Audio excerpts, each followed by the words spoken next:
আসসালামু আলাইকুম রহমতুল্লাহি ওয়া বারাকাতুহু। আপনার প্রেমিকা বা প্রেমিক কি করছে আপনি এটা আয়নাতে দেখবেন।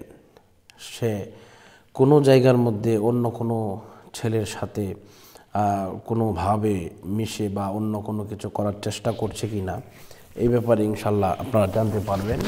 এটা কোরআনের আয়াতের মাধ্যমে, কোরআনের তাদবীরের মাধ্যমে, এটা কোনো কবিরাজি নয়।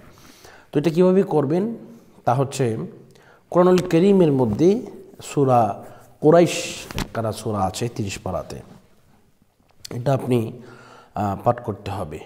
আপনি আয়নাটাকে সামনে নেবেন, তবে এই আয়নাটা পুরাতন হলে চলবে না, একদম নতুন ঝকঝকে আয়না লাগবে। এরপরে আপনি এই আয়নার মধ্যে বিসমিল্লাহ সহ সূরা ফাতিহা একবার পড়বেন, বিসমিল্লাহ সহ সূরা ইখলাস 3 বার, এরপরে সূরা কুরাইশ পড়বেন 7 বার। আমি আবারও বলছি, সূরা কুরাইশ পড়তে হবে 7 বার। এভাবে যখন আপনি 7 বার পড়ে আপনি যখন বিসমিল্লাহ বলে আপনি ফু দিবেন, দেখবেন আপনি আপনার যে প্রেমিকা বা প্রেমিক সে কি করতেছে, কি করতে যাচ্ছে, এগুলো সব আপনার আয়নার মধ্যে সুন্দরভাবে ভেসে উঠবে ইনশাল্লাহ। তো এটা অনেক কার্যকরী একটি আমল। এই আমলটি আপনারা করবেন। এই আমলটি যদি করতে পারেন, দেখবেন আপনি একেবারে সফলতা আপনার জীবনে বয়ে আনতে পারবেন ইনশাল্লাহ।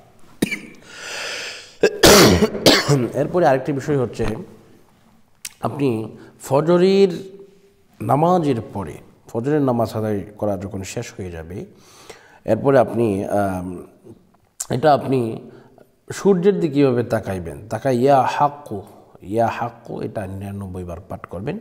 তাহলেও কিন্তু সে আপনার প্রতি বেশি আকৃষ্ট হবে, আপনার প্রতি বেশি মনোনয় বিনয় হওয়ার চেষ্টা করবে ইনশাআল্লাহ।